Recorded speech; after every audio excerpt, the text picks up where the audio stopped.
পুজোয় প্যান্ডেল হপিং তো রয়েছেই, এর পাশাপাশি একটা দিন কি একটু অন্যরকম কাটাতে ইচ্ছে করে না? এই ধরুন কোনো এক প্রাচীন ঐতিহ্যবাহী রাজবাড়ির দুর্গাপূজা যদি দেখা যায় তাহলে কেমন হয়? তাহলে এই পুজোয় প্ল্যান করে ফেলুন কাশীপুর রাজবাড়ি। এখানে কিভাবে আসবেন, কোথায় থাকবেন তা সমস্ত কিছুই জানাবো। তার সঙ্গে রাজবাড়ির ভেতরের চত্বর এবং দুর্গাপূজা মণ্ডপ সমস্ত কিছুই আপনাদের দেখাবো আর শোনাবো রাজবাড়ির প্রাচীন ইতিহাস। তাই সঙ্গে থাকুন এবং ভিডিওটি পুরোটি দেখতে থাকুন। আর চ্যানেলে নতুন হলে চ্যানেলটি অবশ্যই সাবস্ক্রাইব করুন।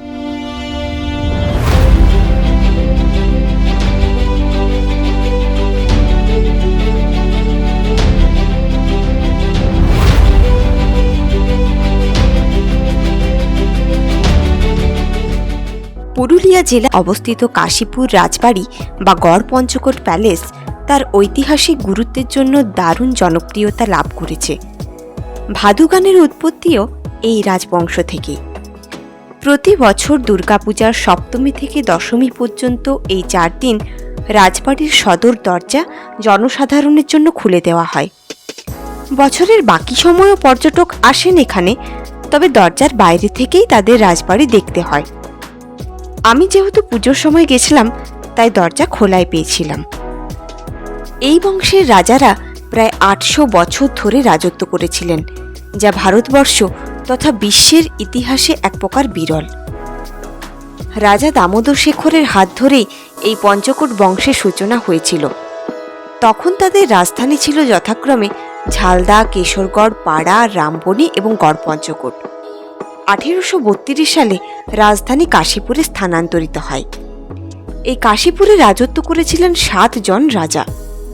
তবে তাদের মধ্যে নীলমণি সিংহদেব এবং তার নাতি জ্যোতিপ্রসাদ সিংহদেবের নাম সর্বাপেক্ষা উল্লেখযোগ্য। এরা দুজনেই ছিলেন সঙ্গীত ও শিল্প সংস্কৃতির পৃষ্ঠপোষক। ভাদু গানের উৎপত্তি এই রাজবংশ থেকেই। 1872 সালে মাইকেল মধুসূদন দত্ত কাশীপুরে আসেন এবং বেশ কিছু মাস রাজদরবারের ম্যানেজার ও আইন পরামর্শকারী পদে নিযুক্ত ছিলেন। এই সময়কালে তিনি পঞ্চকোট গিরি, পঞ্চকোটস্য রাজশ্রী এবং পঞ্চকোট গিরি বিদায় সঙ্গীত প্রভৃতি সনেট রচনা করেছিলেন।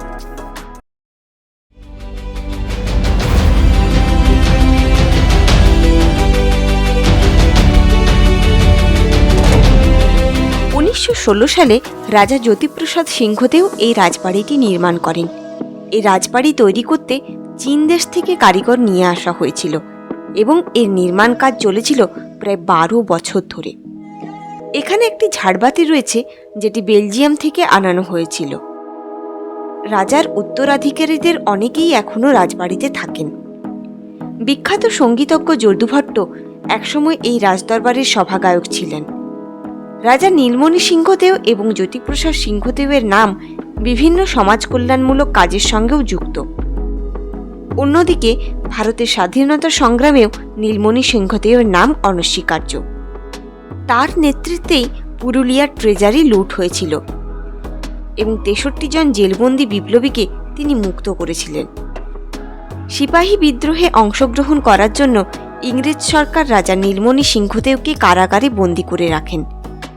এ সময় তাকে সাহায্যের হাত বাড়িয়ে দেন কাশিমবাজারের রানী স্বর্ণময়ী। তিনি রাজাকে কারাগার থেকে ছাড়িয়ে নিয়ে আসেন। 1918 সাল থেকে এই রাজবাড়িতে দুর্গাপূজা হয়ে আসছে। সূচনা রাজা জ্যোতিপ্রসাদ সিংহদেবের হাত ধরেই। পঞ্চকোট রাজবংশের 67তম রাজা তিনি। পুরনো ঐতিহ্য অনুযায়ী এখানে দুর্গাপূজা শুরু হয় জিতাষ্টমীর দিন থেকেই এবং পুজোর সময় এখনও এখানে পশু বলি দেওয়া হয়। রাজা জ্যোতিপ্রসাদ সিংহদেব 1972 সালে মুর্শিদাবাদের নবাব ওয়াসিফ আলী মির্জার কাছে স্বীকৃতি লাভ করেন এবং 1921 সালে ব্রিটিশ সরকারের কাছে তিনি রায়বাহাদুর উপাধি লাভ করেন। তার আমলে রাজসভায় বিভিন্ন জ্ঞানী পণ্ডিত ও সঙ্গীতজ্ঞদের স্থান হয়েছিল।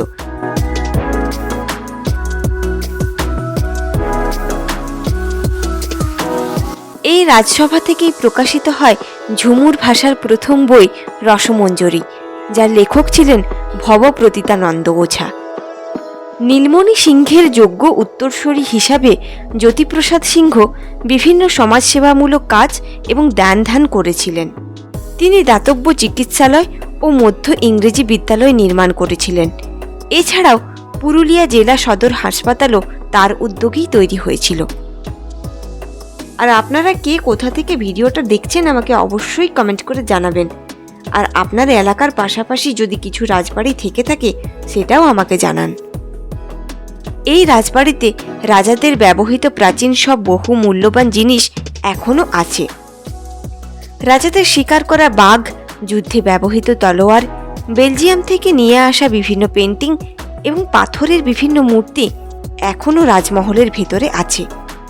এসব থেকে বোঝা যায় তৎকালীন রাজারা শিল্প সংস্কৃতির পৃষ্ঠপোষক ছিলেন। রাজবাড়ির ভেতরে সাধারণের প্রবেশ নিষিদ্ধ হলেও দুর্গাপূজার 4 দিন রাজবাড়ির একাংশ জনসাধারণের জন্য খুলে দেওয়া হয়। অনেক মানুষ এখানে পুজো দেখতে আসেন, সঙ্গে ঘুরে দেখেন রাজবাড়ির চারিপাশ। পাশাপাশি রাজবাড়ির কিছু ধ্বংসাবশেষও রয়েছে।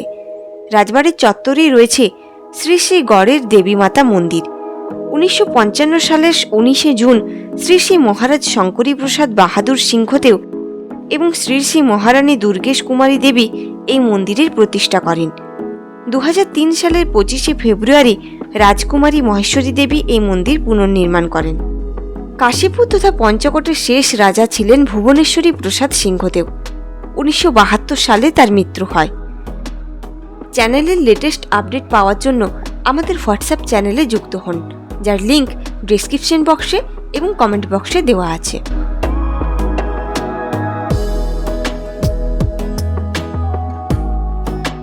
কাশীপুর আসার সবচেয়ে নিয়ারেস্ট স্টেশন হল আদ্রা স্টেশন। আদ্রা স্টেশন থেকে কাশীপুর রাজবাড়ির দূরত্ব প্রায় 10 কিলোমিটার। যেতে সময় লাগবে 20 মিনিট। এই রাস্তাটা আপনারা টোটো বা অটো করেও যেতে পারেন, অথবা গাড়ি ভাড়া করেও যেতে পারেন। স্টেশনের বাইরে আপনারা টোটোও পেয়ে যাবেন, গাড়িও পেয়ে যাবেন। আর কলকাতা থেকে আদ্রা স্টেশন অবধি আসার অনেক ট্রেনই আছে। তার মধ্যে টাইমিংয়ের সুবিধা হবে আরণ্যক এক্সপ্রেস এবং রূপসী বাংলা এক্সপ্রেস। এই দুটি ট্রেনই সাঁতরাগাছি স্টেশন থেকে ছাড়ে। সময় লাগবে 4 থেকে 4.5 ঘন্টা। ভিডিওটি কেমন লাগলো অবশ্যই কমেন্ট করে জানান এবং ভালো লাগলে অবশ্যই লাইক করুন। পরবর্তী আপডেটস পাওয়ার জন্য চ্যানেলটি সাবস্ক্রাইব করে রাখুন।